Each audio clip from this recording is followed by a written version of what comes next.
अस्सलामुअलैकुम, welcome back to innovate IT zone. आज के वीडियो लेक्चर में हम लोग डिस्कस करेंगे हमारा जो पास पेपर था सीएस वालों का, उसके बारे में हम लोग पूरी डिटेल से विद द सॉल्यूशन उनको डिस्कस करेंगे। विदाउट टाइम वेस्टिंग हम लोग इसको स्टार्ट करते हैं। सबसे पहला क्वेश्चन है, हम लोग शॉर्ट क्वेश्चन देख लेते हैं। 6 शॉर्ट क्वेश्चन है और 2 ही हमारे पास लॉन्ग क्वेश्चन है। पहला शॉर्ट क्वेश्चन है, what is the activity main dot XML file. Activity main dot XML file क्या होती है? अगर मैं आपको थोड़ा सा रिव्यू करा दूं तो जब आप अपना एंड्रॉयड स्टूडियो ओपन करते हो, जब ओपन करने के बाद आपके पास जो सबसे पहली फाइल होती है एक्सएमएल फाइल की जो ओपन होती है वो हमारी activity main dot XML file ही होती है। अब ये भी बता दूं कि एक्सएमएल को हम लोग लर्न नहीं करते हैं। क्यों नहीं करते? क्योंकि हमारे पास जब हम लोग एंड्रॉयड स्टूडियो के अंदर हम लोग अपनी एंड्रॉयड ऐप बनाएंगे या कुछ भी बनाएंगे तो हमारे पास ये एक्सएमएल फाइल जो होते हैं ये ऑलरेडी अंदर सब कुछ जो है वो लिखा हुआ होता है। हमने जस्ट माइनर सी चेंजिंग करनी होती है उसके अंदर। लेकिन चूंकि हमारे एग्जाम्स में हमें पूरा लिखना पड़ता है, थ्योरेटिकली में हमें इस कोड को खुद लिखना पड़ता है, तो इसको हमें समझना बहुत ज़्यादा ज़रूरी होता है। ठीक है, तो स्टार्ट करते हैं। एक्टिविटी मेन डॉट एक्सएमएल इन मोबाइल एप्लीकेशन डेवलपमेंट में क्या होती है? बेसिकली हमारी जो आपको मेन स्क्रीन नज़र आ रही होती है, किसी भी जो आप लोग ओपन करते हो, कोई आप बात कर सकते हो कि आपकी जो मेन स्क्रीन होती है, कोई भी ऐप आप ओपन करते हो तो उसमें आपको सामने जो स्क्रीन नज़र आ रही होती है ना, वो आपकी उसके पीछे जो लॉजिक होती है ना वो main activity dot XML file की ही लॉजिक होती है। ठीक है, ये हमारी जो भी यूआई लेआउट्स होती हैं उनको डिफाइन करती हैं। यानी आपके एंड्रॉयड ऐप की जो मेन एक्टिविटी मेन स्क्रीन होती है उसके लेआउट को डिफाइन करती है। इस फाइल में वो तमाम विजुअल एलिमेंट्स होते हैं जिनके साथ यूज़र इंटरेक्ट करेगा, जैसे बटन्स हो गए, उसके अलावा टेक्स्ट इमेजेस हो गई, फील्ड्स हो गई वगैरह वगैरह। ये सारी की सारी जो आपको नज़र आ रही होती हैं, बटन्स नज़र आते हैं, टेक्स्ट फील्ड नज़र आते हैं, इमेजेस हो गई, ये सारी की सारी ये जो मेन एक्टिविटी होती है ना ये हमारी main activity main dot XML file के अंदर ही बनती हैं। अब ये फाइल जो होती है ये हमारी एक्सएमएल बेस्ड लेआउट होती है। यानी ये file XML stand for the extensible markup language में लिखी जाती हैं, जो यूआई एलिमेंट का स्ट्रक्चर और अपीयरेंस डिफाइन करने के लिए इस्तेमाल होती है। एक्सएमएल को हम लोग यूज़ ही क्यों करते हैं? हमारा जो यूज़र इंटरफेस होता है उसका जो स्ट्रक्चर होता है उसकी अपीयरेंस को डिफाइन करने के लिए हम इसका यूज़ करते हैं। अब इसमें आप लोग यूआई एलिमेंट्स हमारे कौन कौन से होते हैं? जैसे हमारा टेक्स्ट व्यू होता है, हमारा बटन होता है, हमारा एडिट टेक्स्ट होता है, हमारा इमेज व्यू होता है वगैरह वगैरह, ये सारे डिफाइन करते हैं।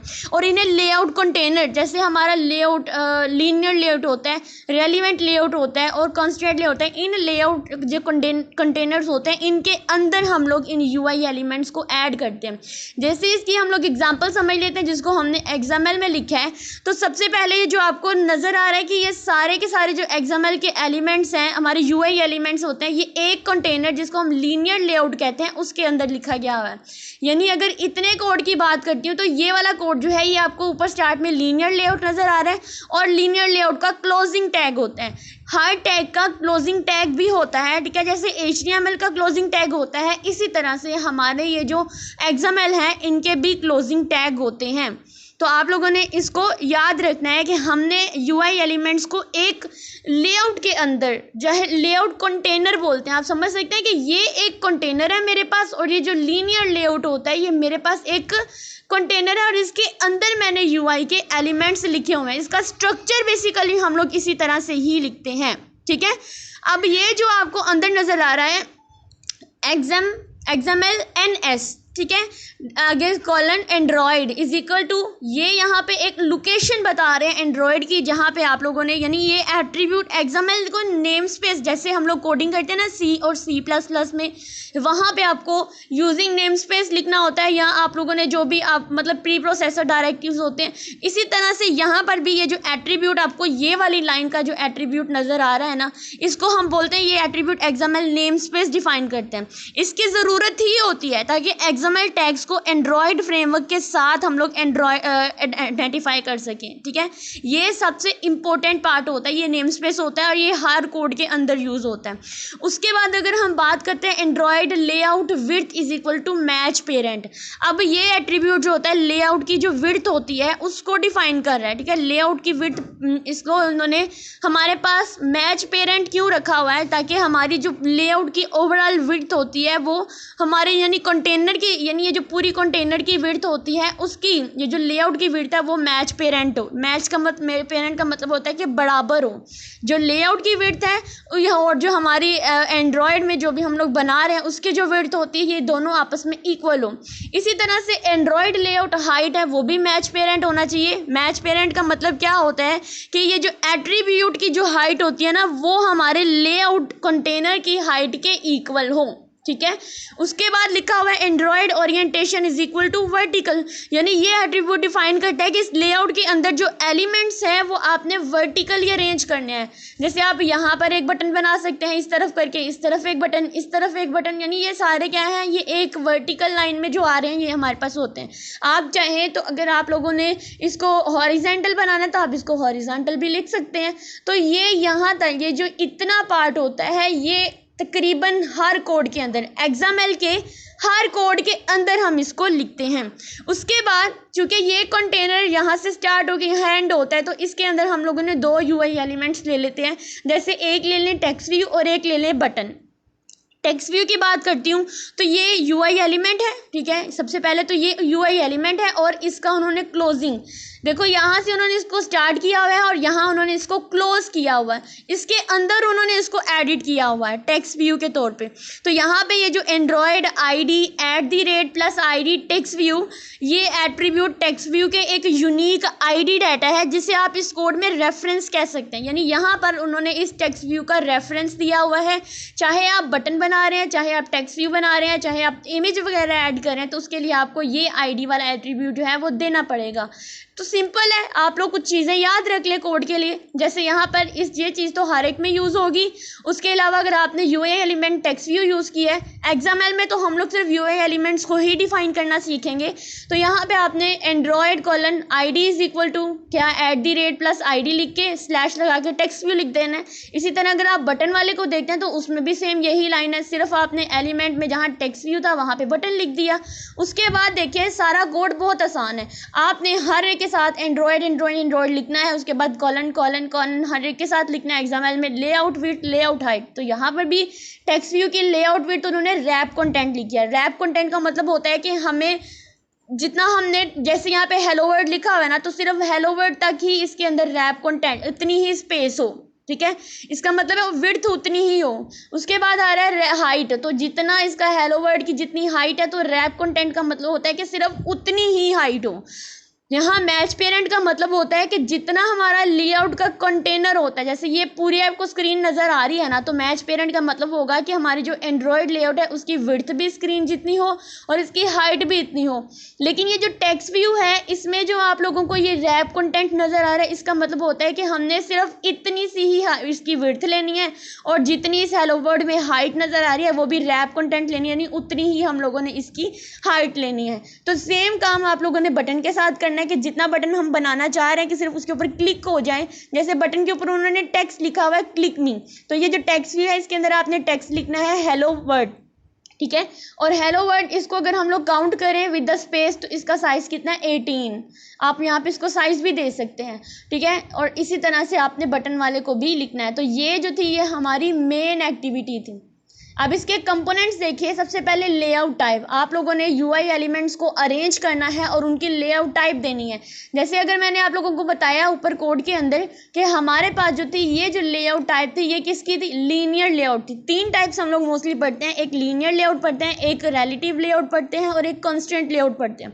तो ये जो आपको टाइप नजर आई ये लीनियर लेआउट थी। ठीक है, सबसे पहले आपने जो लेआउट टाइप थी वो एक्सप्लेन करनी है। उसके बाद उसके अंदर आप लोगों ने वो जो मैंने आपको XML NS और एंड्रॉयड प्लस ये जो आप लोगों को मैंने इसका नेम स्पेसिस बताए थे आपने उसको लिखना है। ये बात याद रखते हैं, आप स्टेप याद रख लें, माइंड में याद रख लें कि सबसे पहले आपने लेआउट टाइप देनी है। उसके बाद आप लोगों को ये जो नेम स्पेसिस हैं इनको ऐड करना है। ठीक है, लेआउट की विड्थ क्या है, लेआउट की हाइट क्या है जो एंड्रॉयड के लिहाज से वो।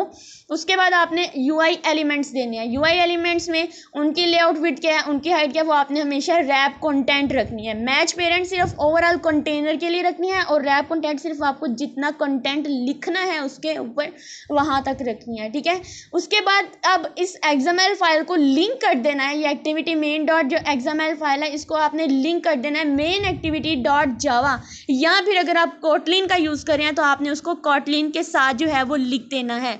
ठीक है, यहाँ पर इसी चीज़ को ही समराइज कर रहे हैं कि अगर आप लोगों ने XML फाइल बना ली है, ठीक है, बना ली, उसके बाद आपने जब आप एंड्रॉयड स्टूडियो को ओपन करते हो तो वहाँ पे आपको XML के साथ साथ जावा भी तो लिखना पड़ता है ना।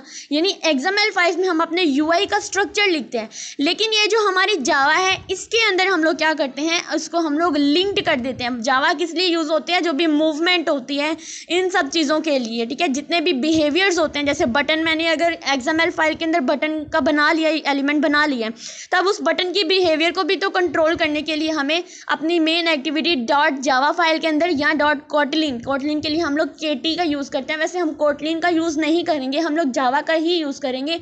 उसके साथ आप लोगों ने इसको इंटरेक्ट कर देना, इसके साथ इसको आपने लिंक कर देना है, ठीक है। अब लिंक करने के लिए यहाँ पर इसका एक कोड है, जैसे इसके अंदर हम जो कोड लिखते हैं ना, ओवरराइड, वैसे तो इसका स्टार्टिंग में कुछ बंडल्स टाइप इस तरह के कुछ पैकेजेस होते हैं, लेकिन अभी मैं आपको वो नेक्स्ट जाकर बताऊंगी। तो यहाँ पे आपने इसको लिंक करने के लिए protected void on create bundle, on create के नाम से आप लोगों ने यहाँ पे एक फंक्शन लेना है। ऑन क्रिएट के नाम से आपने एक जब फंक्शन ले लिया है तो उसके बाद आपने लिखना है bundle saved instance state. Instance का मतलब होता है यूनिट, तो आप लोगों ने ये जो सेव्ड इंस्टेंस स्टेट है ये आपने एज अ पैरामीटर देना है, या तो आप कह सकते हैं कि ये हमारे पास जो फंक्शन है इसके पैरामीटर, ठीक है। फिर सुपर डॉट ऑन क्रिएट लिखना है। सुपर डॉट का मतलब होता है कि हाँ हमने इसको इनहेरिट कर लिया, ठीक है, पेरेंट्स में। फिर सेव्ड इंस्टेंस स्टेट लिखनी है। उसके बाद अब जो हमारे पास जो लेआउट थी एक्टिविटी मेन डॉट हमारे पास XML फाइल थी, अब उसको आपने यहाँ पे लिंक करना है। लिंक करने के लिए सेट द कंटेंट व्यू ये लिखना है और r डॉट लेआउट। अगर मैं आप लोगों को बताऊं तो हम लोगों ने एक कॉन्सेप्ट पढ़ा था, आई थिंक जावा आर या इस तरह JR इस तरह करके हमने कोई कॉन्सेप्ट पढ़ा था, इसी प्लेलिस्ट के अंदर आपको वो मिल जाएगा। तो वहाँ पे हमने इस R के बारे में पढ़ा था, ठीक है। ये हमारे जितने भी रिसोर्सेज होते हैं, फाइल्स होती हैं, जब हम लोग अपनी जावा फाइल बनाते हैं तो उसके साथ ही हमारा एक ये इस तरह की फाइल क्रिएट हो जाती है। तो उसको यानी इस XML फाइल को इसके साथ लिंक करने के लिए हम लोग r डॉट लेआउट, जितनी भी लेआउट्स होती हैं, डॉट एक्टिविटी मेन। अब ये एक्टिविटी मेन जो है ये हमारी XML की जो फाइल है उसके साथ हम लोगों ने इसको कॉल करा लिए। तो यहाँ पे आके XML लेआउट जो होती हैं वो इस एक्टिविटी के साथ जो है वो लिंक्ड हो जाती हैं। तो जब लिंक्ड हो जाती हैं तो हमारे यहाँ पर क्या हो जाता है, कंप्लीट हमारा मतलब हमारे UI जो है वो डिज़ाइन हो जाता है। तो यहाँ पे separation of design and logic, तो activity dot main file handle the visual design of the screen का जो जितना भी डिज़ाइन होता है उसको शो कराने के लिए यूज़ होता है। और फिर हम इसको लिंक्ड कर देते हैं, जितने भी इनमें एलिमेंट्स होते हैं, बटन्स हैं, टेक्स्ट व्यू हैं, इमेजेस हैं, इनको कंट्रोल करने के लिए, इनके बिहेवियर्स को कंट्रोल करने के लिए हम लोग जो है वो जावा या कोटलिन कोड जो होते हैं वो लिखते हैं, ठीक है। जैसे अगर मैंने XML के अंदर बटन बना लिया तो उस बटन को क्लिक करने के लिए मैं यहाँ पे जावा के साथ इसको लिंक कर दूंगी। होप सो आप लोगों को पहला क्वेश्चन समझ आया होगा। अगर मैं दूसरे क्वेश्चन की बात करूं तो अगर आप लोग वहां पास पेपर में देखें तो दूसरा क्वेश्चन है हमारे पास AVD कॉन्फ़िगरेशन, जो कि हम लोग चूँकि एंड्रॉयड का पढ़ रहे हैं तो यहाँ पे AVD कॉन्फ़िगरेशन इन एंड्रॉयड ऐप डेवलपमेंट के अंदर हम लोग इसको जो है वो डिटेल के साथ पढ़ेंगे। सबसे पहले तो हमारे पास AVD होता क्या है। AVD सब जानते हैं, stand for the Android virtual device होती है जो एंड्रॉयड ऑपरेटिंग सिस्टम्स को इमुलेट करता है, ठीक है। ये आपको अलग अलग स्क्रीन साइजेस, रेजोल्यूशंस और एंड्रॉयड वेरिएंट पर अपने आप को टेस्ट करने का जो है वो कहता है कि आप लोग इसमें बगैर किसी भी फिजिकल डिवाइस को यूज़ किए बगैर आप इसको टेस्ट कर सकते हैं। एक इमुलेटर होता है, ठीक है। जैसे यहाँ पे है इसकी कॉन्फ़िगरेशन के बारे में अगर उन्होंने कहा है कि आप AVD कॉन्फ़िगरेशन के बारे में बताएं तो इसकी कॉन्फ़िगरेशन क्यों इंपॉर्टेंस क्या है, इसकी इंपॉर्टेंट क्या है, क्यों इंपॉर्टेंट है। तो जब आप एंड्रॉयड ऐप डेवलप करते हैं तो आपको इंश्योर करना होता है कि आपकी जो ऐप है वो हर तरह की डिवाइसेस पर ठीक तरह से काम करे। तो AVD की हेल्प से आप ईजिली इन डिवाइसेस की टेस्टिंग कर सकते हैं, ठीक है। इसकी कॉन्फ़िगरेशन का मतलब ये होता है कि हमने जो ऐप बनाई है हम उसमें देख सकेंगे जितने भी दूसरे डिवाइसेस होते हैं उन पर भी अच्छी तरह से काम कर सकें। अब इसकी कॉन्फ़िगरेशन के प्रोसेस क्या होते हैं। सबसे पहले तो आप लोगों ने क्या करना है, open the AVD manager in Android studio के अंदर आप लोगों ने AVD मैनेजर को ओपन करना है। जब आप लोगों ने एंड्रॉयड स्टूडियो खोलने पर आपको एक टूल बार में ऊपर एक AVD मैनेजर का आइकन नजर आएगा। तो ये जो टूल्स मेन्यू से आप जो AVD मैनेजर को सिलेक्ट करना है, ठीक है, आपको वहाँ पर जाके डिवाइसेस को सिलेक्ट करना है, फिर आपको न्यू AVD क्रिएट करना होगा। तो AVD मैनेजर में आप क्रिएट वर्चुअल डिवाइस के बटन के ऊपर आपको क्लिक करना है। उसके बाद आपने कोई डिवाइस सिलेक्ट करना है, यानी आपको डिफरेंट डिवाइसेस की लिस्ट मिलेगी जैसे पिक्सेल्स है, नेकल्स एक्सेट्रा। जब आप जिस डिवाइस को इमुलेट करना चाहते हैं उसे सिलेक्ट करें और आप नेक्स्ट पर क्लिक कर दें। फिर आपने सिस्टम इमेज को सिलेक्ट करना होता है, यानी इस स्टेप पर आपको Android variant system image select करना होगा। आपको AVD पर रन हो, ठीक है, ये जो आपके AVD होते हैं उसके ऊपर एक सिस्टम इमेज रन होती है, तो वो डाउनलोड हो रही होती है, इंस्टॉल हो रही होती है, तो आपको API लेवल्स के साथ इमेज मिलेगी। फिर एक इमेज आपको सिलेक्ट करनी है और नेक्स्ट पे क्लिक करना है। मेरे AVD वाले जो लेक्चर है उसके ऊपर ये आई थिंक मैंने इसको डिटेल में फिगर्स के साथ आपको समझाया हुआ है। अगर आपको यहाँ पर समझ नहीं आती है, क्योंकि आपके सामने तो स्क्रीन, वो जो एंड्रॉयड स्टूडियो की स्क्रीन ओपन नहीं है इस वक्त, तो आप मेरे प्लेलिस्ट पे जाएं और वहाँ पर वो वाली वीडियो आप देखिए, आपको ज़्यादा अच्छे से क्लियर हो जाएगा। फिर आपने AVD कॉन्फ़िगरेशन सेटिंग्स पे जाना है, ठीक है, कॉन्फ़िगरेशन AVD सेटिंग्स पे जाना है। सेटिंग पे जाने के बाद वहाँ पर आपको कुछ यानी आपको क्या करना है कि यहाँ AVD का नाम, ओरिएंटेशन, जैसे पोर्ट्रेट है या लैंडस्केप है, मेमोरी साइज़ क्या है, स्टोरेज साइज़ और अदर सेटिंग्स कॉन्फ़िगर कर सकते हैं। आप कॉन्फ़िगरेशन कंप्लीट करने के बाद आपको वहाँ पे फिनिश का बटन नज़र आएगा, आपने उसके ऊपर क्लिक कर देना है। अब आपने क्या करना है, इस AVD को यूज़ करना है। तो आप अपने क्रिएट किए गए AVD को AVD मैनेजर से रन कर सकते हैं। अब ये इमुलेटर लॉन्च होगा और आप अपने एंड्रॉयड ऐप पर इसको टेस्ट कर सकते हैं, बिल्कुल वैसे ही जैसे आप रियल मोबाइल डिवाइसेस यूज़ कर रहे हैं। तो आपने जैसा डिवाइस वहाँ से सिलेक्ट किया होगा आप वैसे ही इसको यूज़ कर सकते हैं। अगर इसके हम लोग एडवांटेजेस की बात करते हैं AVD का AVD यूज़ करते हुए, तो ये कॉस्ट इफेक्टिव टेस्टिंग होती है, यानी आपको अलग अलग डिवाइसेस को खरीदने की ज़रूरत नहीं होती है। वहाँ पर आपको सिर्फ एंड्रॉयड स्टूडियो के अंदर ही आपको सब अवेलेबल होता है। उसके बाद मल्टीपल कॉन्फ़िगरेशंस होती हैं, यानी आप मल्टीपल कॉन्फ़िगरेशंस और एंड्रॉयड वेरिएंट पर टेस्ट कर सकते हैं। डीबगिंग होती है, इमुलेटेड डीबगिंग टूल्स प्रोवाइड करते हैं जब आपके एरर्स और इश्यूज़ को ईजिली ट्रेस करने में हेल्प मिलती है। तो ये था हमारा AVD। Hope so you will be enjoy this very much. अगला हम क्वेश्चन डिस्कस करते हैं जिसमें आता है गेट सिलेक्शंस आइटम मेथड है। ये एक जो एंड्रॉयड डेवलपमेंट के अंदर यूज़ होता है, इसको हम लोग स्पिनर विड्थ के तौर पे भी यूज़ करते हैं, ठीक है। यानी गेट सिलेक्शन आइटम मेथड जो होता है एंड्रॉयड डेवलपमेंट में टिपिकली जो स्पिनर विड्थ होती है ना उसके कॉन्टेक्स्ट में यूज़ होता है। अब आप लोग सोच रहे होंगे स्पिनर विड्थ क्या होता है। स्पिनर विड्थ का मतलब होता है जब आपको ड्रॉप डाउन मेन्यूज़ होता है ना, तो उनमें से जो अवेलेबल मेन्यूज़ होते हैं या आइटम्स होते हैं उनको सिलेक्ट करना पड़ता है। तो देखो जब इसका नाम शो करा रहा है गेट सिलेक्शन आइटम, यानी मेन्यू बार ओपन होता है, उसमें से आपने क्या करना होता है, आइटम्स को सिलेक्ट करना होता है। तो इस मेथड को हम लोग एंड्रॉयड डेवलपमेंट में यूज़ करते हैं और इसको हम लोग स्पिनर विड्थ भी कहते हैं। तो सबसे पहले हम लोग इसका पर्पस देख लेते हैं गेट सिलेक्शन आइटम का। तो जितने भी आइटम्स आपके पास होते हैं स्पिनर विड्थ में से, यानी जो आपके ड्रॉप डाउन मेन्यूज होते हैं वहाँ से आप लोगों ने आइटम को सिलेक्ट करना होता है। सिलेक्ट करने के बाद वहाँ पर कुछ डाटा प्रोसेसिंग, डिस्प्ले या फर्दर ऑपरेशन जो होते हैं उनकी आपको सबमिशंस करनी होती हैं। उसके बाद आता है हमारे पास रिटर्न टाइप। अब ये जो मेथड होता है गेट सिलेक्शन आइटम मेथड्स को रिटर्न टाइप जनरली ऑब्जेक्ट होता है। इसकी जो रिटर्न टाइप होती है वो ऑब्जेक्ट होता है, यानी जो सिलेक्टेड आइटम्स को रिप्रेजेंट करता है। अक्सर ये आइटम किसी कस्टम ऑब्जेक्ट स्ट्रिंग या किसी डाटा टाइप्स के इंस्टेंसेस होते हैं जो आपने स्पिनर्स यानी जो स्पिनर्स होते हैं उसको पॉपुलेट करते वक्त यूज़ किया होगा, ठीक है। जैसे अगर मैं आपको एग्जांपल्स देती हूँ, अगर आपने स्पिनर की कुछ स्ट्रिंग से पॉपुलेट किया है तो गेट सिलेक्शन आइटम मेथड उस स्ट्रिंग्स को रिटर्न करेगा जो करंटली सिलेक्टेड है, जिसको आपने करंटली अभी अभी सिलेक्ट किया होगा, ये उस चीज़ को मुझे रिटर्न करेगा, ठीक है। जैसे यहाँ पे अगर मैं आपको इसका एक एग्जांपल कोड बताती हूँ। सबसे पहले तो इसमें आपने XML लेआउट बनाना है, ठीक है। आपने लेआउट में आपने यहाँ पर स्पिनर के नाम से इस लेआउट को सिलेक्ट किया है और फिर यहाँ पर आपने उसकी android ID is equal to जैसे आपने टेक्स्ट व्यू के लिए सिलेक्ट की थी तो XML का यहाँ पर कोड सिर्फ उन्होंने इतना ही लिखा हुआ एक्टिविटी मेन डॉट XML। वैसे तो आपने सारा लिखना है, यानी कौन सी लेआउट आपने चूज़ किया, जैसे लीनियर लेआउट कह सकते हैं। फिर उसमें आपने ये स्पिनर जो है वो as a element UI element के तौर पे आपने इसको सिलेक्ट किया है, ठीक है। यहाँ पर इसके मैच पेरेंट और रैप कंटेंट, इसकी विड्थ आपने मैच पेरेंट रखी है। यानी अगर आप लोगों को मैं एक बात बताऊँ, जब आप गूगल ओपन करते हैं तो आप जब उसके ऊपर क्लिक करते हैं तो नीचे एक ड्रॉप डाउन मेन्यूज़ की तरह ही आपके पास जो होते हैं वो आपने जो सर्च किया होता है वो सारा लिखा हुआ आता है।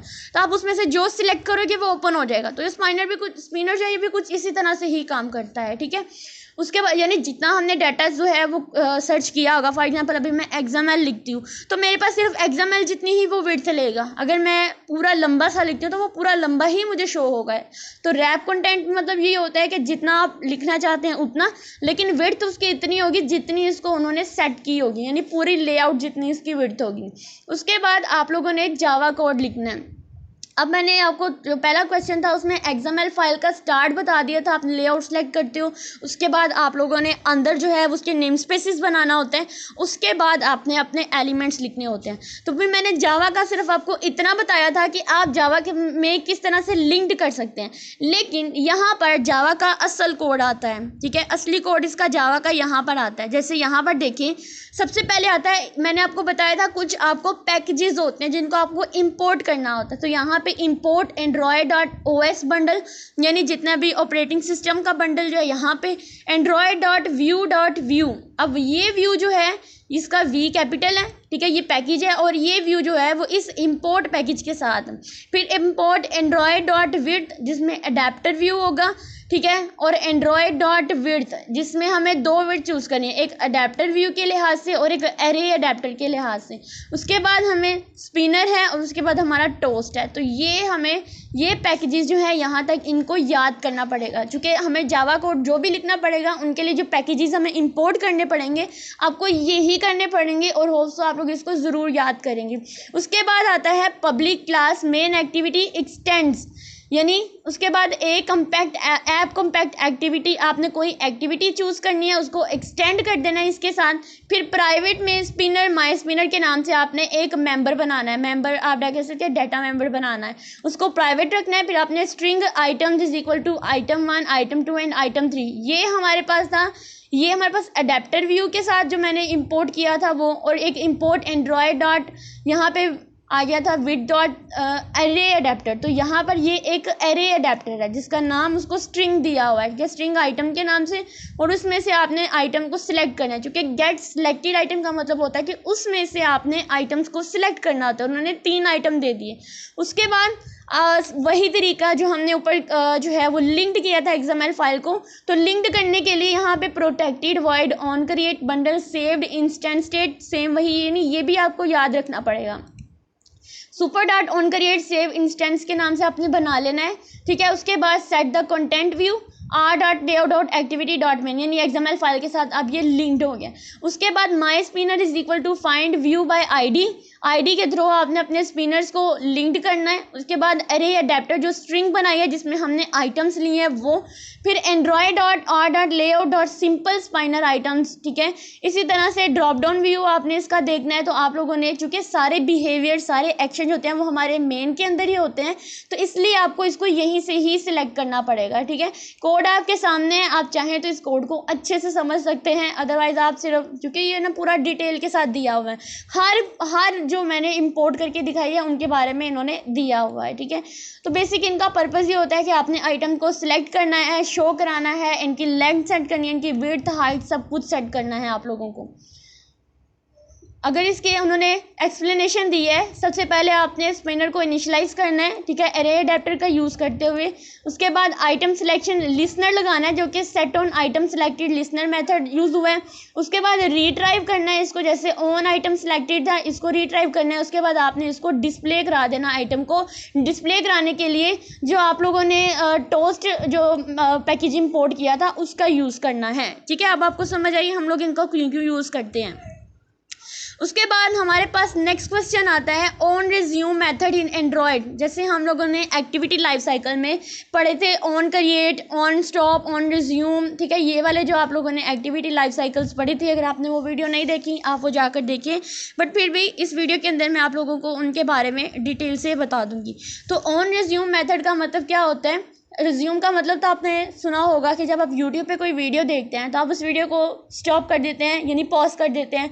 पॉज करने का मतलब होता है कि वो पार्शली रुक गई है, फिर आप उसको उसके ऊपर दोबारा क्लिक करके उसको रिज्यूम कर देते हैं, यानी अब वो दोबारा से स्टार्ट हो गई है, वहीं से स्टार्ट हो गई जहाँ से हमने उसको पॉज किया था। तो हमारा जो ऑन रिज्यूम मेथड है इसी काम के लिए यूज़ किया जाता है। यानी on resume method Android application development में एक्टिविटी लाइफ साइकिल का एक इंपॉर्टेंट पार्ट होता है, ठीक है। जो ये मेथड तब कॉल होता है जब एक्टिविटी फोरग्राउंड में आती है। फोरग्राउंड का मतलब होता है जब आप पार्शियली किसी चीज़ को स्टॉप करते हैं, दोबारा से उसको स्टार्ट करते हैं। तो यानी जब यूज़र एक्टिविटी को देख रहा होता है और वो एक्टिविटी स्टेट में होती है, जब हम देख रहे थे वो एक्टिव थी, लेकिन हमने उसको पॉज करके थोड़ी देर के लिए पार्शियली उसको स्टॉप किया और उसके बाद हमने दोबारा से उसको वहीं से जहाँ से छोड़ा था उसको हमने वहीं से दोबारा स्टार्ट कर दिया था। तो हमारा जो एक्टिविटी लाइफ साइकिल का ओवरव्यू था वहीं से हम इसको स्टार्ट करेंगे। ऑन क्रिएट, सबसे पहले एक एक्टिविटी क्रिएट होती है, फिर ऑन स्टार्ट, फिर on resume, on pass, on stop and on destroy. तो बेहतर होगा कि आप मेरी वो वीडियो जाकर ज़रूर देखें। बस उसका लिंक जो है वो मैं डिस्क्रिप्शन बॉक्स में ज़रूर दे दूँगी, क्योंकि वहाँ मैंने एग्जांपल के साथ इसको एक्सप्लेन किया हुआ था, तो आप लोगों को ज़्यादा अच्छे से समझ आएगी। अब ये जो की यूजेस ऑफ ऑन रिज्यूम के जो यूजेस हैं जिनका हम लोग देखते हैं क्यों यूज़ करते हैं। सबसे पहले यूआई अपडेट करने के लिए, यानी आप ऑन रिज्यूम मेथड में यूआई को अपडेट कर सकते हैं, जैसे किसी डाटा को रिफ्रेश करना या किसी एनिमेशन को स्टार्ट करना, ये ऑन रिज्यूम की वजह से होते हैं। इवेंट लिस्नर होता है, यानी ये मेथड यूज़र इंटरेक्शन के लिए इवेंट लिस्नर को सेट करने के का बेस्ट प्लेस होता है। जब यूज़र एक्टिविटी को रिज्यूम करता है तो आप यहाँ लिसनर्स को एक्टिव कर सकते हैं। डाटा रिफ्रेश करने के लिए आप इसको यूज़ करते हैं। बैकग्राउंड टास्क, जितने भी बैकग्राउंड टास्क होते हैं उनको कंटिन्यू करने के लिए, रिज्यूम करने के लिए भी इस मेथड का हम लोग यूज़ करते हैं। तो यहाँ पे उन्होंने एक छोटी सी एग्जांपल दी हुई है ऑन रिज्यूम की। सबसे पहले आपने OS बंडल को इंपोर्ट करना है, फिर एंड्रॉयड के विद टेक्स्ट व्यू को, फिर आप लोगों ने जो ऐप कॉम्पैक्ट है .app एक्टिविटी, इसको आप लोगों ने इंपोर्ट करना है। ये कुछ पैकेजेस होते हैं। फिर आपने मेन एक्टिविटी के अंदर जाना है, जो कि हमने किससे एक्सटेंड की है, ऐप कॉम्पैक्ट, यानी जो ऐप कॉम्पैक्ट एक्टिविटी है यहाँ से हमने इस मेन एक्टिविटी को एक्सटेंड किया हुआ है। प्राइवेट में हम इसका टेक्स्ट व्यू ले लेंगे, ठीक है। टेक्स्ट व्यू एक क्लास बना लेंगे और साथ में उसका हम लोग एक ऑब्जेक्ट बना लेंगे। फिर हम इसको ओवरराइड करेंगे। जब हम लोग ओवरराइड करते हैं तो यहाँ पर हम लोग अपने जो XML फाइल होती है क्या कर रहे होते हैं कि उसको हम लोग यहाँ पे कॉल करा रहे होते हैं, ठीक है। इसको हमने पहले भी डिस्कस कर लिया हुआ है। उसके बाद हम लोग ये टेक्स्ट व्यू जो होता है, जो हमने टेक्स्ट व्यू का ऑब्जेक्ट बनाया था, यहाँ पर हमने उसको टेक्स्ट व्यू को कॉल कराना है। उसके बाद हमने protected the void on resume का फंक्शन जो है इसके अंदर यूज़ करना है। सुपर डॉट ऑन रिज्यूम को हमने यहाँ पर इनहेरिट कर लिया और फिर हमने ये जो, यानी यहाँ पर इसका मतलब होता है कि जितने भी मेरे UI एलिमेंट्स होते हैं या जो डाटा रिफ्रेश करना होता है हम इसकी मदद से करते हैं। उसके बाद private the void update UI, अब यहाँ पर अपडेट करने के लिए हम लोग यहाँ पर text view dot set text करते हैं, यानी वेलकम बैक, अब हम वापस आ चुके हैं। या आपने अंदर टेक्स्ट को सेट कर देना होता है। उसके बाद हमारे पास नेक्स्ट क्वेश्चन आता है लीनियर लेआउट इन एंड्रॉयड के अंदर जो लीनियर लेआउट है उसके बारे में आप लोग बताओ। अब लेआउट के बारे में हमने डिस्कस किया कि हमारे पास 3 तरह की लेआउट्स होती हैं। एक लेआउट होती है लीनियर लेआउट, एक होती है रिलेटिव लेआउट, एक होती है कॉन्स्टेंट लेआउट। तो लीनियर लेआउट एंड्रॉयड एप्लीकेशन में एक लेआउट मैनेजर होता है जो हमारे UI कंपोनेंट्स का मतलब होता है व्यूज़ को वर्टिकली या हॉरिजॉन्टल अरेंज करने के लिए इस्तेमाल होता है। अब ये सिंपल और स्ट्रेट फॉरवर्ड लेआउट होती है जो चाइल्ड व्यूज़ को एक लाइन में स्टैक करता है। आपको इसके लेआउट के कुछ इंपॉर्टेंट प्रॉपर्टीज़ वगैरह जो है वो मैं यहाँ पे आपको बताऊंगी। सबसे पहले होता है ओरिएंटेशन टाइप। अब ओरिएंटेशन टाइप का मतलब होता है ये 2 तरह से हमें व्यूज़ दिखा सकता है, एक वर्टिकली और एक हमारे पास हॉरिजॉन्टल। जब हमने XML फाइल में उसके नेम स्पेसेस पढ़े थे तो उसमें एंड्रॉयड डॉट ओरिएंटेशन इसकी वर्टिकली थी। मैंने आपको कहा कि आप इसको हॉरिजॉन्टल भी कर सकते हैं। वर्टिकली का मतलब होता है टॉप टू बॉटम, यानी ऊपर से नीचे, जबकि हॉरिजॉन्टल का मतलब होता है साइड टू साइड। देखो अब मैं अगर आप लोगों को बताऊँ तो मैं ये टॉप से बॉटम की तरफ जा रही हूँ, लेकिन अगर मैं चाहूँ तो मैं आपको इसको साइड टू साइड भी दिखा सकती हूँ। उसके बाद आती है हमारे पास वेट डिस्ट्रीब्यूशन का मतलब होता है कि आप android dot layout weight attribute का इस्तेमाल करके व्यूज़ के बीच में जितनी भी स्पेसिस होते हैं उनको डिस्ट्रीब्यूट कर सकते हैं। अभी ये एट्रीब्यूट व्यूज़ को फ्लेक्सिबल साइजिंग की एबिलिटी देता है। उसके बाद हमारे पास इसमें लेआउट वेट होता है, ठीक है। इसका यूज़ करते हैं हम जितनी भी स्पेसिस आती हैं उनको मैनेज कर सकते हैं। जैसे 2 button with the equal layout width will take up the equal space in the layout. अब 2 बटन को साथ तो नहीं जोड़ सकते, उनके दरमियान में हम स्पेस करने के लिए हम लोग इसका यूज़ करते हैं। उसके बाद आती है अलाइनमेंट, यानी अलाइनमेंट का मतलब होता है आप चाइल्ड व्यूज़ को अलाइन करने के लिए ग्रेविटी एट्रीब्यूट का इस्तेमाल कर सकते हैं। इससे आप स्पेसिफाई कर सकते हैं कि व्यूज़ की कौन सा पोजीशन करना है, कैसे पोजीशन रखनी है, जैसे सेंटर है, लेफ़्ट है, राइट है, टॉप है, बटन, तो उसके लिए आप लोग ग्रेविटी का यूज़ करते हैं जो अलाइनमेंट के लिए यूज़ कर हो, जैसे एंड्रॉयड कॉलन ग्रेविटी का यूज़। उसके बाद हमारे पास आती है नेस्टेड लेआउट। नेस्टेड लेआउट का मतलब होता है कि आप लीनियर लेआउट को नेस्ट कर सकते हैं, यानी कि एक लीनियर लेआउट के अंदर दूसरा लीनियर लेआउट भी रख सकते हैं। इससे आप कॉम्प्लेक्स लेआउट भी बना सकते हैं। जैसे यहाँ पर उन्होंने एक एग्जांपल दी है, बिल्कुल वही एग्जांपल जो हम लोगों ने अभी ऊपर डिस्कस किया, इसलिए मैं इसको यहाँ पर एक्सप्लेन नहीं करूँगी क्योंकि हमने इसको स्टार्ट में एक्सप्लेन कर लिया है। तो लीनियर लेआउट के लिहाज से हमने इसको किया था, तो इसलिए आप इसको यहाँ से देख सकते हैं। उसके अलावा इसके हमारे पास कुछ इंपॉर्टेंट एडवांटेजेस आते हैं। तो ये इजी टू यूज़ होता है, बेसिक लेआउट होती है, फ्लेक्सिबल होता है, ठीक है, यानी हमें हमारे जो भी एलिमेंट्स होते हैं उसको हॉरिजॉन्टल या वर्टिकली भी अरेंज करता है। इसके अलावा चाइल्ड व्यू की ज़रूरत होती है, यानी लीनियर लेआउट ऑर्डर्स का यूज़ करते हैं हम लोग इसको ईजिली इसके साथ जो है वो काम कर सकते हैं। उसके बाद हमारे पास नेक्स्ट क्वेश्चन आता है अरे अडेप्टर इन एंड्रॉयड डेवलपमेंट। तो अरे अडेप्टर क्या होता है? एंड्रॉयड डेवलपमेंट में ये एक क्लास है जो लिस्ट व्यू या स्पिनर जैसे यूआई कंपोनेंट्स का डाटा सेट करने के लिए इस्तेमाल होती है। अब ये अडेप्टर डाटा आइटम्स को यूआई में डिस्प्ले कराने के लिए एक ब्रिज का काम करती है। अडेप्टर का मतलब होता है जो चीज़ ब्रिज के तौर पे काम करती है, जहां वो डाटा को व्यू आइटम में कन्वर्ट करता है, चाहे इसकी फंक्शनैलिटी और इस्तेमाल का तरीका जो होते हैं इस डिफरेंट होता है, लेकिन हम लोग इसको डिटेल से डिस्कस करते हैं। सबसे पहले तो इसका की फीचर देखें। इसमें सबसे पहले आता है डाटा बाइंडिंग, यानी अरे अडेप्टर को किसी अरे या लिस्ट के साथ बाइंड किया जा सकता है, जैसे वो डाटा को यूआई कंपोनेंट में दिखाता है। अब ये कॉमनली स्ट्रिंग अरेज या लिस्ट के लिए यूज़ होते हैं, जैसे भी मैंने आपको पीछे एक एग्जांपल दी थी ना, जिसमें हम लोगों ने string item 1 get selection item में, तो अब यहाँ पर उसकी भी एग्जाम्पल ले सकते हैं। वहाँ पर मैंने आइटम को सिलेक्ट करने के लिए स्ट्रिंग अरे के नाम से मैंने एक जो है वो वेरिएबल बनाया था, उसमें मैंने एक अरे बनाई थी, वहाँ आइटम 1 आइटम 2 आइटम 3 लिए, तो आप अरे अडेप्टर के अंदर उस एग्जांपल को भी लिख सकते हैं।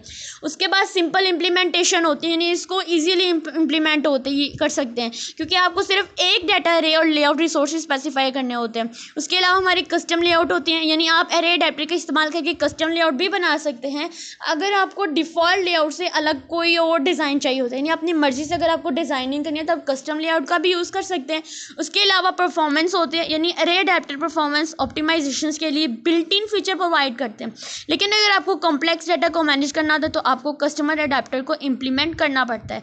तो यहाँ पर एक एग्जांपल है जो अरे अडेप्टर की। सबसे पहले लीनियर लेआउट, उसके बाद नेम स्पेसिस बनाई XML की, उसके बाद हमने अंदर एक लिस्ट व्यू के नाम से हमने एक एलिमेंट बना लिया। तो देखें, सबसे पहले आईडी के साथ हमने उसको रेफ़र किया, फिर हमने उसकी विड्थ और उसकी हाइट जो है उसको हम लोगों ने लिया, फिर ये मतलब XML था। उसके बाद हमने जावा के अंदर गए, जावा के अंदर हम लोगों ने सारे पैकेजेस को इंपोर्ट किया, फिर हमने क्लास बनाई मेन एक्टिविटी और इसको एक्सटेंड कर लिया इस पैकेज के थ्रू। उसके बाद हमने ओवरराइड करने का सेम मेथड होता है हर एक के अंदर, जो आप लोगों ने इसमें जो XML फाइल होती है उसको यहाँ पर इसके अंदर जो है वो कॉल कराना होता है, लिंक्ड करना होता है। उसके बाद लिस्ट व्यू के नाम से आपने एक क्लास बनानी है और आपने उसका ऑब्जेक्ट बना लेना है। उसके बाद आपने क्या करना है, फाइंड व्यू बाय आईडी, फिर इस लिस्ट व्यू को जो ऊपर हमने बनाई थी लिस्ट का, उसको आप लोगों ने क्या करना है, यहाँ पे आईडी के थ्रू, जो ऊपर आईडी कौन सी थी आप लोग यहाँ पर देख सकते हैं, ऊपर ये जो लिस्ट व्यू थी ये वाली आईडी तो इसमें हम लोग इसको यहाँ पर मेन अपने जावा के अंदर जो है इसको लिंक्ड कर लेंगे, ठीक है। लिंक्ड करने के बाद यहाँ पर हमारे पास जो है स्ट्रिंग अरे बनाई, ठीक है, जिसके अंदर मैंने आइटम 1 2 3 4 एंड 5 रखे। फिर हमने यहाँ पर क्रिएटिंग एन अरे अडेप्टर को क्रिएट करना है। तो अरे अडेप्टर के नाम से मैंने एक जो है वो अरे अडेप्टर के नाम से मैंने एक जो है उसको क्रिएट किया। फिर मैंने स्ट्रिंग लिया, स्ट्रिंग के अंदर ही हमारे सारे आइटम थे। फिर मैंने अरे अडेप्टर का ऑब्जेक्ट बनाया, फिर is equals to the new array adapter के लिए मेमोरी एलोकेट की, और फिर जो भी था मैंने उसको यहाँ पर सिंपल जो लिस्ट थी आइटम 1 उसका डाटा ले लिया। फिर चाहे आप आइटम 2 आइटम 3 जिसको भी सिलेक्ट करना चाहते हैं आप उस डाटा को यहाँ पर लिखें। फिर आपने क्या करना है, setting the adapter to the list view, तो list view dot set adapter के नाम से आप लोगों ने इसको सेट कर लेना है। सेट अडेप्टर के नाम से आपको यहाँ पर जो है वो एक फंक्शन बनाना है, लिस्ट व्यू जो है उसको यहाँ पर इसके साथ कॉल कराना है, और जो अडेप्टर आप लोगों ने ऊपर बनाया है अरे अडेप्टर का जो ऑब्जेक्ट बनाया है उस ऑब्जेक्ट के थ्रू आपको यहाँ पर इसको कॉल करा लेना है, ठीक है। नीचे उसकी एक्सप्लेनेशन गिवन है, सेम वही तरीका आपने लिस्ट व्यू बनानी है XML के अंदर, फिर आपने स्ट्रिंग व्यू बनाना है मेन के अंदर, आइटम 1 इस तरह सेलेक्ट करके फिर अरे अडेप्टर कंस्ट्रेंट कंस्ट्रक्शन करनी है, अरे अडेप्टर बनाना है। उसके बाद आपने इसको जो लेआउट रिसोर्सेज थी उसके साथ आप लोगों ने इसको कॉल करा देना है, फिर उसके बाद बाइंड कर देना है। तो बाइंड करने के लिए हम सेट अडेप्टर लिखते हैं, फिर ये जो अरे अडेप्टर का हम लोगों ने ऊपर एक अडेप्टर नाम का ऑब्जेक्ट बनाया था उसको हमने यहाँ पर इसके अंदर कॉल करा लिया था। इस तरह से हम लोग इसका यूज़ करते हैं। तो सिंपल लिस्ट को डिस्प्ले कराने के लिए हम यूज़ करते हैं, जो स्पिनर्स होते हैं उनके लिए, यानी जो हमारे ड्रॉप डाउन्स होते हैं उनके लिए हम यूज़ करते हैं। तो सिंपल यूआईज जो होते हैं उनके लिए हम लोग इसको यूज़ करते हैं। इसके एडवांटेजेस क्या होते हैं, ईजी टू यूज़ होता है, बेसिक डाटा सेट के लिए यूज़ करते हैं, क्विकली इंप्लीमेंट हो जाता है, डिफ़ॉल्ट लेयर्स यानी डिफ़ॉल्ट लेयर्स हमारी लीनियर लेआउट है उसका यूज़ करते हुए। तो ये कस्टम लेआउट्स को भी सपोर्ट करता है फ्लेक्सिबल डिज़ाइनिंग के लिए। कस्टमाइजिंग अरे अडेप्टर की बात करेंगे तो अगर आप default layout simple list item 1 अगर ये सफिशिएंट नहीं होता है तो आपके पास कस्टम लेआउट होती हैं, जिसके बाद आप XML फाइल के अंदर अपने ही जो लेआउट्स होते हैं उनको डिफ़ाइन कर सकते हैं। तो यहाँ तक हमारे शॉर्ट क्वेश्चन कंप्लीट होते हैं and hope so you will be enjoy this. अब हम लोग लॉन्ग क्वेश्चन पढ़ते हैं। तो लॉन्ग क्वेश्चंस के लिए मैं आपको सबसे पहले क्वेश्चन की स्टेटमेंट की तरफ ले जाती हूँ। क्वेश्चन की स्टेटमेंट अगर हम लोग पढ़ें तो यहाँ पे लिखा हुआ है write a code to implement the image switcher component in XML file. एक XML फाइल बनानी है, वहाँ पे आपको एक इमेज स्विचर कंपोनेंट बनाना है, UI कंपोनेंट बनाना है। आप लोगों को मैं बताती आ रही हूँ इस वीडियो के स्टार्ट से ही कि UI कंपोनेंट हम लोग एक लेआउट बनाते हैं उसके अंदर बनाते हैं, ठीक है।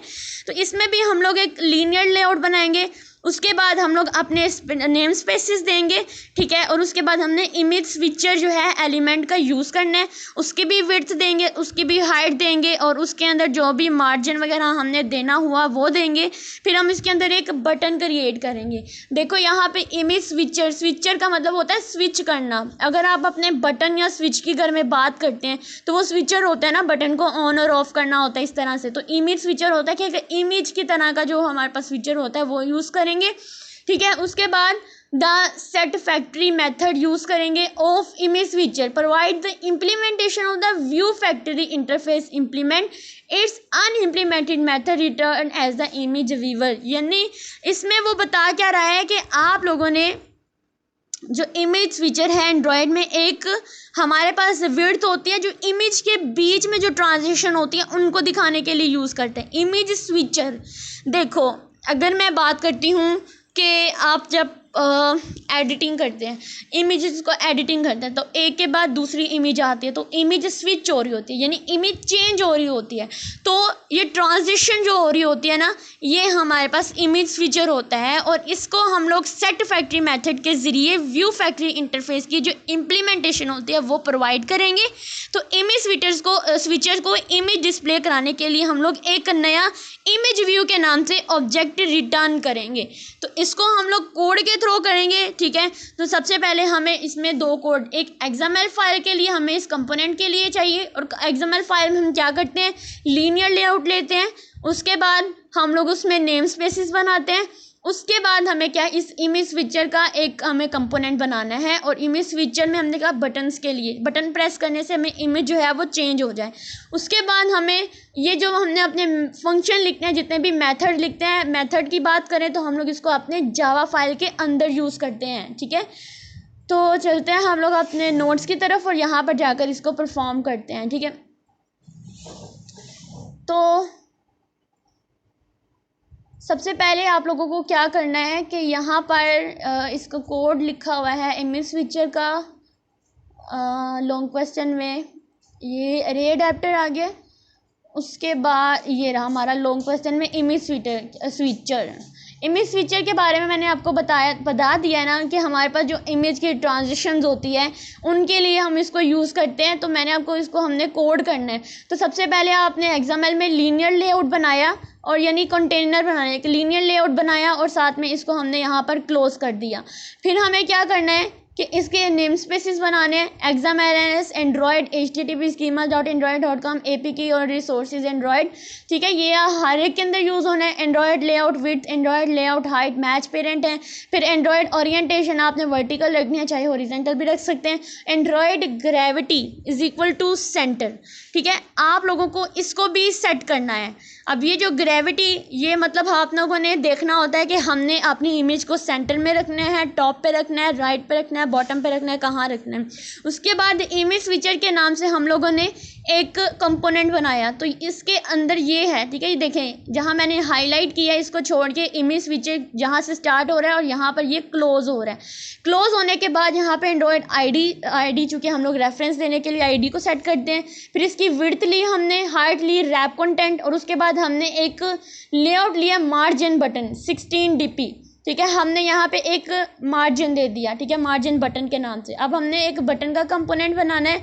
मार्जिन बटन में 16 dp यानी कि नेक्स्ट इमेज कब आएगी, तो यहाँ पर आईडी देनी है, लेआउट विड्थ हाइट देनी है। उसके बाद हमने यहाँ पे टेक्स्ट लिखना है कि नेक्स्ट इमेज। बटन के ऊपर क्लिक करने से इमेज जो है वो स्विच हो जाए, नेक्स्ट इमेज आए। अब हम जाएंगे अपने जावा की तरफ। तो जावा में हम लोग सारे पैकेजेस को OS bundle, with dot button, with dot image switcher, with dot image view, with dot view switcher, app compact dot app compact activity.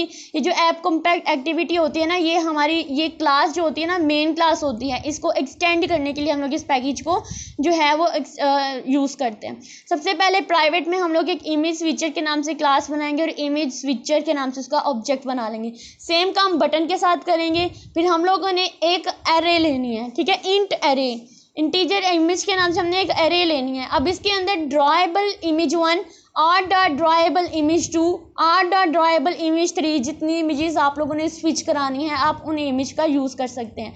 उसके बाद आना है private the int current index is equal to 0, यानी अभी जो आपके पास image है वो यहाँ पर शुरू होगी। 0 का मतलब होता है कि पहली इमेज यानी 1। उसके बाद चूँकि देखो मेरे पास 3 अगर मैं इमेजेस को सिलेक्ट करती हूँ तो इसकी रेंज 0 से 2 तक होगी। 0 का मतलब यहाँ पे 1 काउंट होता है हमारी एरे के अंदर। अगर आपने C++ पढ़ा तो वहाँ पे आपको इसको पता होना चाहिए। उसके बाद हमने ऑन क्रिएट, ये आपको पता है कि हम इसमें ओवरराइड करते हैं जो XML फाइल होती है उसको लिंक्ड करने के लिए। उसके बाद इमेज स्विचर जो मेरा ऑब्जेक्ट था उसके अंदर मैंने फाइंड व्यू बाय आईडी, जो इमेज स्विचर की आईडी हमने XML के अंदर बनाई थी उसको हम लोगों ने r.id is equal to image switcher के नाम से उसको मैंने यहाँ पर जो है वो लिख लेना है, उसको हमने कॉल करा लेना है। फिर बटन नेक्स्ट लिखेंगे तो बटन वाली आईडी को भी हम लिखेंगे। और अब याद रखें कि जो हम लोग ऊपर पहले तो मैंने पूरी XML जो लेआउट्स थी उनको मैंने कॉल कराया। उसके बाद जो मैं कंपोनेंट बनाती हूँ उन कंपोनेंट में मैंने आप लोगों को बताया कि सबसे पहले हम उसमें आईडी ले देते हैं, रेफरेंस के तौर पे आईडी देते हैं। तो फिर मैं उसको फाइंड व्यू बाय आईडी के थ्रू मैं उन दोनों आईडीज़ को कॉल कराती हूँ, ठीक है, यहाँ पर लिंक कर रही होती हूँ। उसके बाद set the factory for the image switcher dot set factory method. अब यहाँ पर ये एक मेथड है और मैंने इमेज स्विचर डॉट इसलिए कहा क्योंकि मैंने इमेज स्विचर से इस मेथड को कॉल कराना था, इम्प्लीमेंट करना था। न्यू व्यू स्विचर लिखेंगे, डॉट व्यू फैक्ट्री मेथड का यूज़ करेंगे। फिर हमने ओवरराइड करना है पब्लिक व्यू मेक व्यू, यानी अब हमने ये व्यू के नाम से एक मेथड लेना है मेक व्यू के नाम से, और उसमें हमने image view is equals to the new. अब देखो ये इमेज व्यू जो है ये एक क्लास है और ये इमेज व्यू जो है इसका ऑब्जेक्ट है। और इस न्यू इमेज व्यू को हमने यहाँ पर main dot activity dot this का मतलब होता है इस एक्टिविटी के अंदर हमने इसको एक नई स्पेस दे दी है, एक नई जगह दे दी है, उसके लिए एक मेमोरी हमने एलोकेट कर लिया। उसके बाद image view dot set scale type. आपको क्या लगता है कि आप लोग जो ऐप बनाओगे, जो भी आप लोग एंड्रॉयड ऐप बनाओगे, वो बनाना इतना ही आसान काम है? आपको उसका पूरा कोर्स सीखना पड़ेगा, आपको सॉफ्टवेयर हाउसेस ज्वाइन करने पड़ते हैं जहां आपको प्रॉपर तरीके से सिखाया जाता है। यूट्यूब पे और भी बहुत सारी वीडियोस अवेलेबल है, आप वहाँ से भी देख सकते हैं। तो मैं खुद इस सेमेस्टर के बाद मैंने सॉफ्टवेयर हाउस ज्वाइन किया है। देन वहाँ से जो भी मैं सीख कर आऊँगी मैं वहाँ उसकी यहाँ पर आकर वीडियो बना दूँगी, ताकि आप लोगों में से अगर कोई है जो सॉफ्टवेयर हाउस ज्वाइन नहीं कर सकता है तो देन वो इन वीडियो से भी ज़रूर इंशाल्लाह सीखेगा। उसके बाद है image view dot set scale type, ठीक है, यानी कितना उसकी जो हमने कितना उसको फिट रखना है, जो इमेज है उसका हमने लेफ़्ट राइट टॉप बॉटम से कितना उसको सेट करना है। तो यहाँ पे स्केल टाइप आ जाए image view dot scale type dot fit C centre fit centre, यानी हमने उसको सेंटर में फिट करना है। उसके बाद आना है image view dot set layout palms, ठीक है, यानी पैरामीटर्स के तौर पे ये। तो new image switcher dot layout parameters आपने यहाँ पे लिखना है। Image switcher dot layout parameter dot match parent. Match parent का मतलब होता है कि आपने पूरी इमेज ही दिखा देनी है, ठीक है। जितना हमने सेट किया है, जैसे फिट सेंटर लिखना है तो आपने सेंटर तक उसको पूरा दिखा देना है। तो इस तरह से हम लोगों ने ये जो है इमेज सेट करनी है। सबसे पहले हमने पहली इमेज को सेट करना है, तो image switcher dot set image resources. तो इमेज में करंट इंडेक्स देना है 1। उसके बाद बटन क्लिक लिसनर के बटन पे क्लिक करते ही आपकी नेक्स्ट इमेज आ जाए, तो वहाँ पे करंट इंडेक्स +1 का मतलब होता है कि पहली इमेज से अगली इमेज आ जाएगी, ठीक है। उसके बाद हमने image switcher dot set image resources जो है इस तरह से हम लोगों ने कोड करना है। सो आप लोगों को ये कोड हेल्पफुल रहा होगा। तो यहाँ पर उसकी स्टेप बाय स्टेप जो है कोड यहाँ पर जो सबसे पहले आपने इमेज स्विचर और बटन को XML फाइल के अंदर जाकर लिखना है। फिर आपने इमेज फैक्ट्री जो है उसको सेट करना है। उसमें आपने स्केल टाइप देने हैं, यानी इमेज को देखना है कि वो सेंटर में फिट हो रही है या नहीं। उसके बाद लेआउट पैरामीटर्स देनी है, जिसमें विड्थ और हाइट जो होती है उनको सेट किया जाता है मैच पेरेंट के तौर पर। उसके बाद सेटिंग द इनिशियल इमेज, पहली इमेज को सेट करना है तो इसके लिए आपको करंट इंडेक्स देना पड़ेगा। फिर अगर आपको स्विच करना है नेक्स्ट वीडियो के अंदर, आपको current index +1% image dot length, यानी नेक्स्ट इमेज में स्विच हो जाएगा। फिर इमेज एरे होती है जिसमें आपने ड्रॉएबल इमेज 1 2 ये इमेजेस जो हैं 3 इमेजेस जो हैं वो आपने सेट कर देनी होती हैं, ठीक है। तो यहाँ पर आपको सारी डिटेल में मिल जाएगा। मेरे व्हाट्सएप चैनल पर ये पूरे नोट्स मैं आपको सेंड कर दूँगी, ठीक है। आप लोग वहाँ से जाकर भी इनको पढ़ सकते हैं। उसके बाद हमारे पास क्वेश्चन नंबर 2 आता है। अगर आप अपने पास पेपर खोलते हैं तो क्वेश्चन नंबर 2 में है कि आपने एक XML के नाम से, चेकबॉक्स के नाम से जो है वो एक XML फाइल क्रिएट करनी है। तो वहाँ पे आपने 2 तरह की XML चेकबॉक्सेस बनाने हैं। एक आपने कस्टम बनाना है और आपने डिफ़ॉल्ट बनाना है। तो XML के लिए सिंपल वही, ठीक है। तो आप लोगों ने ठीक है .xml के नाम से आपने एक फ़ाइल क्रिएट की, लीनियर लेआउट लिया, नेम स्पेसिस दी। उसके बाद डिफ़ॉल्ट चेक बॉक्सेस बनाना है। चेक बॉक्स में Android ID default check boxes बनाना है, ठीक है। उसकी विड्थ देनी है, हाइट देनी है, और यहाँ पे आपने टेक्स्ट बॉक्स के अंदर लिख देना है कि ये डिफ़ॉल्ट चेक बॉक्स है। उसके बाद आप लोगों ने क्या करना है कि आपने कस्टम चेक बॉक्स बनाना है। सिंपल आपने वही जो डिफ़ॉल्ट बनाया तो कस्टम भी वैसे ही बना देना है। फिर android button drawable custom check boxes, ठीक है। ये उन्होंने अब यहाँ पर जो है वो ड्रॉएबल रिसोर्सेज जो हैं वो यूज़ किए हैं। ये उन्होंने यहाँ पे बेसिकली कमेंट्स दिए हैं। तो लीनियर लेआउट, तो डिफ़ॉल्ट चेक बॉक्स भी यानी सिंपल वैसे ही बनाना है जैसे हमने कस्टम चेक बॉक्स बनाना है। तो सिर्फ आपने बस यहाँ पर उन्होंने जितना बोला आपने वहाँ बनाकर दिखा देना। तो ये था हमारा लॉन्ग क्वेश्चन और ये होता है यहाँ पर वीडियो कंप्लीट। इससे रिलेटेड कोई भी क्वेश्चन हो आप मुझे कमेंट सेक्शन में ज़रूर पूछें। तो अगर आपको नोट्स चाहिए तो आप मेरे व्हाट्सएप चैनल को भी फॉलो करें। तो उसका लिंक भी मैं, अगर आप चाहते हैं तो मैंने कम्युनिटी टैब में डाला है, वहाँ से आप ज्वाइन कर सकते हैं। वीडियो अच्छी लगी हो वीडियो को लाइक करें, चैनल को सब्सक्राइब करें और अपने फेलोज़ के साथ भी इसको शेयर करें। Thank you.